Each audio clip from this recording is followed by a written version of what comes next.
Chapter 19. Okay, Marco said. We need a place to keep him. We can't use anyone's home, Cassie said, thinking aloud. We can't use my barn. My dad is in and out of there constantly.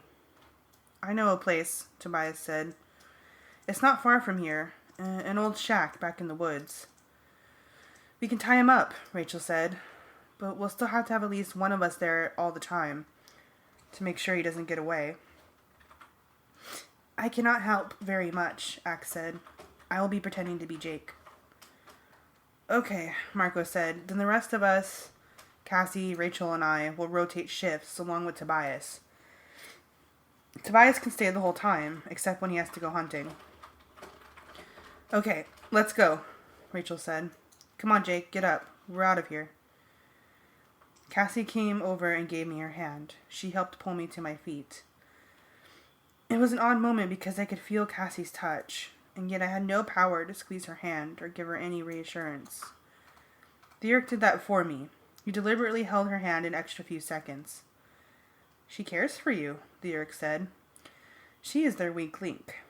Rachel will be strong. So will the hawk and the andalite. But Marco, he thinks too much. And he has an interesting history. He is open to persuasion. I felt sick. The Yerk was opening my mind at will, reading whatever he wanted. I had no secrets from him. None. He already knew everything I knew about my friends. If he got away... My feet began walking. Tobias led the way, appearing and disappearing in the trees above. Rachel walked ahead of me. Behind me, Marco and Axe. Cassie stayed at my side. From all we know, Jake, you can still hear and understand me, Cassie said. I know you can't answer, or if you do answer, it won't be you anyway. But it is me, said the Yerk. Who else would it be? The Yerk, Cassie said calmly. You think I'm a controller just because I yelled at Axe? Like I've never lost my temper before? Come on, it was a bad day for all of us, but especially for me. Not so bad a day, Axe piped up from behind. How many Yerks were in that pool? How many survived those temperatures? Only you, by getting inside Prince Jake. How many of your pool fellows died today? I could feel the Yerk boiling with rage. It was shocking and bizarre to feel so much emotion. It was something he could not hide from me. I could feel his emotions, even when I could not penetrate his thoughts. Axe, the Yerk said. I'm never happy when any creature has to be destroyed. But I don't feel any pity for those Yerks. They're out to enslave us. We did what we had to do. It was perfect. Exactly what I would have said, because it was exactly what I felt. Out of the corner of my eye, I saw Cassie looking at me with a puzzled expression. See? Already she has doubts, the Yerk said to me. She is bothered by the Andalite's bloodthirstiness. She liked what I said more. Was he right? Would all of my friends stand firm? How could they, when every word I spoke sounded exactly like me? We marched through the woods for what seemed like a very long time. None of us could move very fast because we were without shoes. Tobias knew these woods well and led us around brambles and rough patches. But still, my feet were tender after an hour walking on pine needles and twigs. But the pain was so far away. I was feeling it from a distance. It was like I was shackled, chained to a wall. I could not move a hand or even a finger. I did not blink my own eyes. I did not decide which direction to look or what sounds to focus on. The Yerk's control was absolute. Almost there, Tobias said. I'm going higher to make sure the area is completely clear. All this walking, such a waste of effort, the Yerk commented to me. They cannot possibly hold me against my will, not even for 3 hours, let alone 3 days. You heard Tobias, right, Jake? Cassie asked. Almost there. It's a good thing. My feet are killing me. I need to walk barefoot more often, like I did when I was little. Toughen up for times like these. Getting home will be easier. I can just use my osprey morph and fly home. Cassie, listen, the Yerk said. I know you guys think you're doing the right thing, but there's no way Axe can pull off being me. My parents will figure it out. Or worse yet, Tom will figure it out. Then we'll all be dead. Don't you see what's happening here? Shut up, Yerk, Rachel snapped. I've known Jake all my life. Marco has known him since they were kids. And Cassie's known him for years. Between the three of us, we could teach Axe to pass for Jake. It will never work, the Yerk said. Rachel stopped walking. She turned to face me, blocking the way. She was smirking, but she seemed to be looking past me, over my shoulder. No? You don't think so, Yerk? The Yerk stopped walking. Rachel, you don't have to try and impress me with how tough you are. I know you're too smart to really believe any of this. And you know as well as I do, this is not going to work. I disagree, a voice behind me said. Humans believe what they see. The Yerk whipped my head around. There, standing a few feet from me, was me. Totally, absolutely me.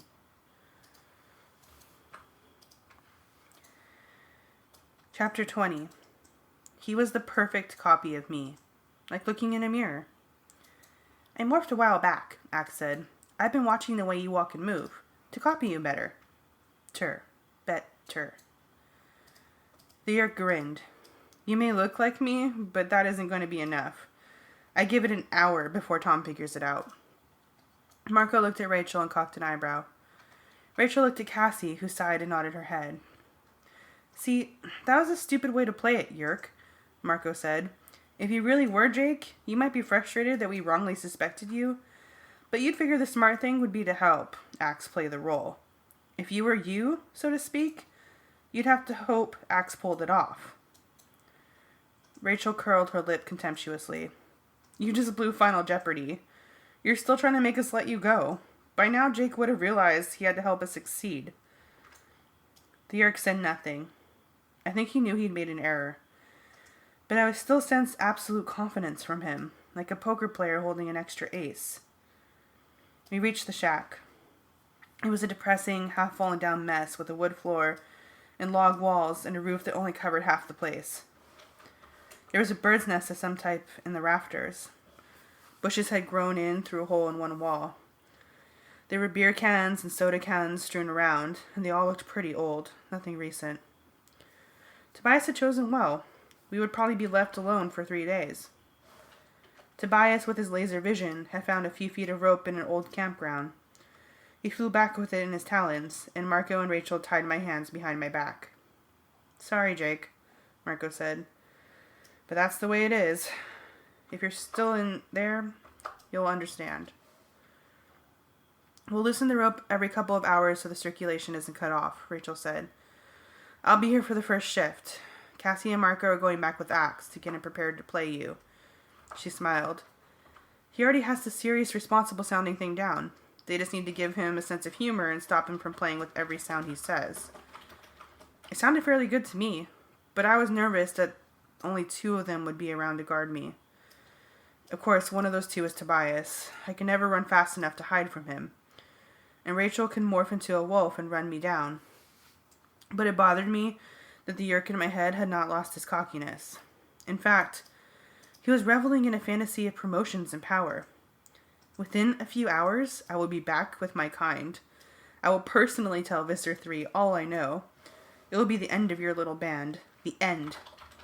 Visser 3 will promote me again. It will be the fastest series of promotions ever. I'm already in the 100s. I could rise to the 90s. I will be an under-Visser. In a few of your years, who knows? I could be a Visser. But it was more than just talk. I could see the pictures too. The images his mind conjured up. They were sketchy, but I saw Visser 3 nodding his head as my Yerk. And still in my body, showed him my friends. They were all bound and gagged and lying helpless on the floor of Visser 3's blade ship. Why was I seeing this? The Yerk was able to shield his other thoughts. Was this fantasy too emotional for him to hide from me? Or was he actually showing off for my benefit? Do you have these fantasies a lot? I said, as cruelly as I could. You want to laugh at my fantasies? Shall I delve into a few of yours? Let's see what's hidden deep in your brain, human. And then, to my horror, I was no longer in the cabin. It was a bright, huge gymnasium. Not exactly a gym, a sports arena. Yes, with thousands and thousands of fans. I felt like crawling away. I knew this fantasy. It was kind of lame, I guess, but I could not escape. The Earth could play my fantasies as easily as sticking a cassette into a VCR. In my fantasy, people were cheering. And there I was, in a pro uniform. I was older, but I still looked pretty much like myself. The game clock was at 5 seconds. 4, 3. I set up and took an incredible 3-point shot from mid-court. Swish. The stadium went crazy. Cheering, horn sounding, people chanting my name. And there was Cassie in the stands, smiling at me. She was sitting with my parents. And there was Tom. He walked out onto the court and threw his arms around me. He patted me on the back. Great game, he said, as usual. End of fantasy. The images disappeared. I felt very small suddenly, very unimportant, very weak. Ah, yes, the Yerk said and laughed. It shocks you that I can play your thoughts back for you. Your brain is no different to me than one of your primitive human computers. I open any file I like. I play any software. I use you. I own you. I dominate you. You're nothing anymore. Just an echo. Just a ghost haunting the machine of your own brain. Yeah, I managed to say. Well, you're a screw-up who was tied up in a cabin in the woods. In 3 days, you're dead. I won't be here for 3 days, he said. You'll be here, far from your stinking Yerk pool, no Condrona rays, and you'll shrivel up and die and crawl out of me. I had been calm, but then I lost control. You'll die. You'll die just like the others did. You think you'll win? You'll lose. You'll lose. You can't control me. You can't control me. You can't control me. Oh? The Yerk asked with silky menace. That's just what your brother said. At first. Shall I show you? Shall I play one of Tom's memories for you? I can feel you cringe. I can feel your fear. Yes, I will. Here, enjoy a preview of your future. It was as if a third mind had joined us. It was real. So completely real. Not like a vision or a movie or something. I felt this. I felt it exactly as if I were there. My brother's mind, his thoughts, his memories, as clear as if I were seeing them myself. Tom, some piece of Tom that the Yerk still carried with him. It was from just a few days earlier. He was sitting at the breakfast table across from me. I saw myself through his eyes. I looked distant, distracted, preoccupied. Hey, midget, what's up? He asked me. Not much. How about you? Oh, I'm going to a meeting. The sharing? I had asked him. Yeah, we're doing some cleanup in the park. You know, do our part for the community and all. Then we're having a barbecue afterwards. You really should join, you know. You get to spend more time together. It was just as I remembered it, except that now I felt Tom's emotions, not mine. The real Tom. The true Tom who was crushed beneath the Yerk's control. He was crying, sobbing, helplessly, silently. Not Jake, he cried. Leave Jake alone. Leave my brother alone. Look, I'll never trouble you again, I swear it. Just leave Jake alone. The Yerk waited until the full impact of direct contact with Tom's mind sank into my own. Tom was defeated, desperate. He spent his time wishing he could die. He had given up any hope of escape. Given up. That's how it always is, the Yerk said. At first the host fights, or at least he tries. But hour after hour, and day after day, they see that they cannot rule their own bodies. The host sees that no one even knows what has happened to him. No one knows he is lost in his own thoughts. And over time, hope dies. The host becomes a faint, shattered creature, like your brother. The Yerk was telling the truth. That's what made it so terrible. It was true. I could feel Tom's complete, utter despair. I could feel that he had accepted defeat. I knew that all he wished for now was an end. And I knew also that I was no stronger than Tom. But still, one hope lingered in me. 3 days, I told the Yerk. In 3 days, you will die. Wait and see, human. Just wait and see. Chapter 21. I found out very late that the first night why the Yeerk was so confident. Rachel was keeping guard. Tobias was nearby in a tree. They had brought food, some sandwiches and some juice, which I had eaten. Then, as Rachel sat nearby, reading a book by the light of the flashlight, the Yeerk pretended to sleep. I guess in a way I did actually sleep. I was mentally exhausted. I was weary and depressed. More tired than I'd ever been in my life. And yet afraid that if I dreamed, the Yeerk would watch my dreams. My fear was justified. I did dream. The dream I'd had before. I was the tiger. Tom was my prey. We were in dark, deep woods, and I was hunting him with all my tiger skill. He was stumbling and noisy and weak, and I knew I would take him. At last, too tired to run any further, Tom fell. He waited, helpless, while I gathered the power of my tiger body and prepared to leap. And then I was no longer the tiger. I was my own prey. I watched through eyes wide with terror as the tiger sprang. I woke up. My eyes were already open. Interesting dream, the Yeerk said. Very metaphorical. I looked out through the eyes as the Yeerk had opened. Rachel was still sitting back against the wall. Her book was open on her lap, but her breathing was heavy and regular. Her eyes were closed. She'd fallen asleep. Her flashlight was still on. It shone across the rough wood floor. It illuminated my right arm and leg. My arm. My leg. They had changed. My arms were thicker, more powerful, and growing larger still. My hands had swollen and become huge. The fingers were disappearing, replaced by curved claws as sharp as stilettos. Orange and black striped fur appeared, a rippling wave that grew to cover me. I was becoming the tiger. The realization hit me like a jolt of electricity. I was morphing. The Yeerk was morphing. How could I have been so stupid? Of course, the Yeerk controlled my hands and feet and voice. He controlled my very mind. Of course he had my morphing power too. The others, they didn't realize. They didn't understand. They had tied me up, but it was useless. The Yeerk had access to every one of my morphs. The ropes around my hands were painfully tight as my wrists swelled to become powerful forepaws. The Yeerk raised the rope and used the tiger's teeth to tear the rope apart. I wanted to warn Rachel. She was still asleep. I had to warn her. The Yeerk would escape. He might even kill her. But try as I might, I could not reach my own body any longer. I could not reach my own body. I won't kill her, the Yeerk said. Like you, she is capable of morphing. I will deliver Visser 3 more capable humans, as well as one Andalite scum. I now saw the world through the tiger's eyes. The night was brighter, and I heard with tiger's ears that caught any sound that might have been made by a predator.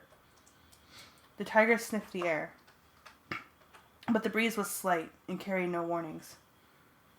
What a wonderful animal this is, this tiger, the Yeerk said. Excellent senses, fast and silent and deadly. The forest was dark and quiet, but for the rustling leaves in the trees above. Absolute silence as the tiger crept away. No sound as the tiger melted into the shadows, and Rachel still slept. Soon the shack could no longer be seen. The beam of Rachel's flashlight was swallowed by black night. But the Yeerk was uncertain now. He did not know where we were. He did not know which way to go.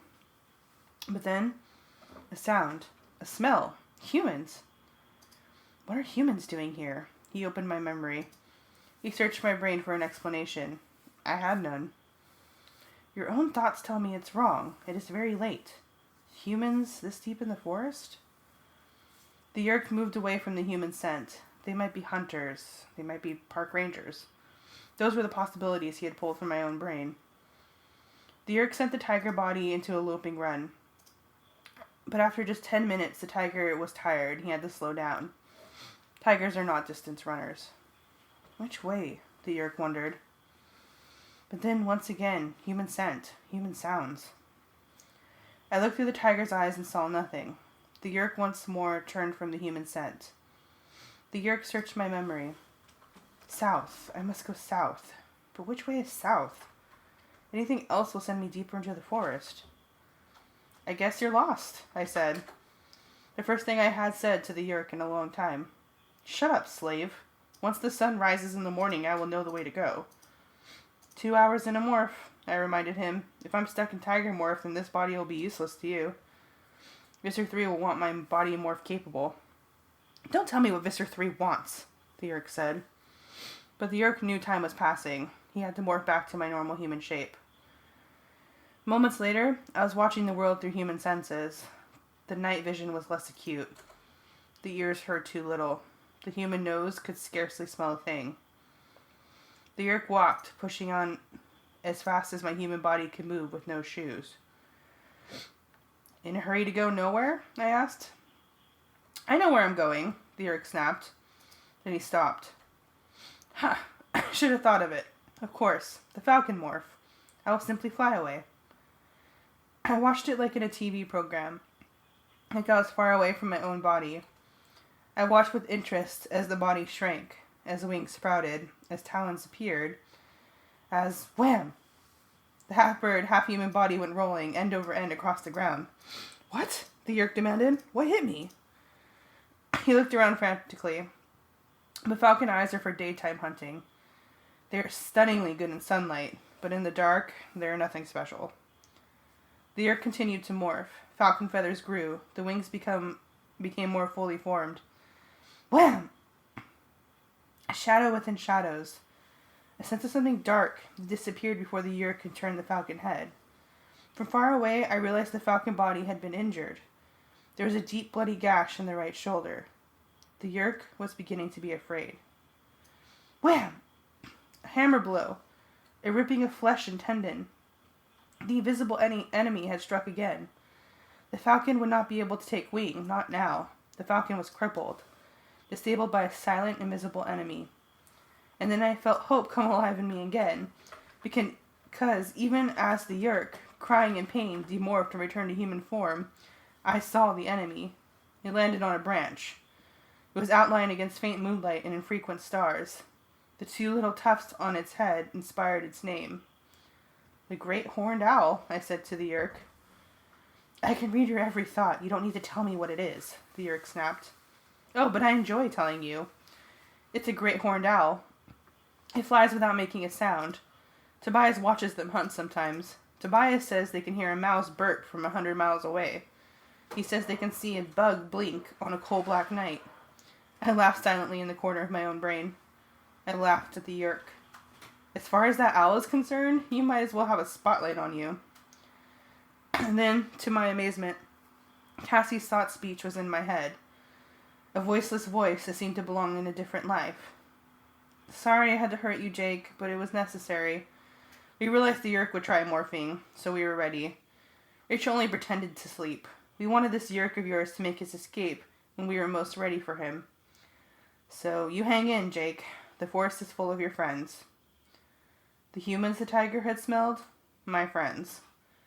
Then I felt it again, the sensation that filled me with a grim sort of pleasure. I felt the Yeerk's fear. It was good to know he was afraid. It was very good.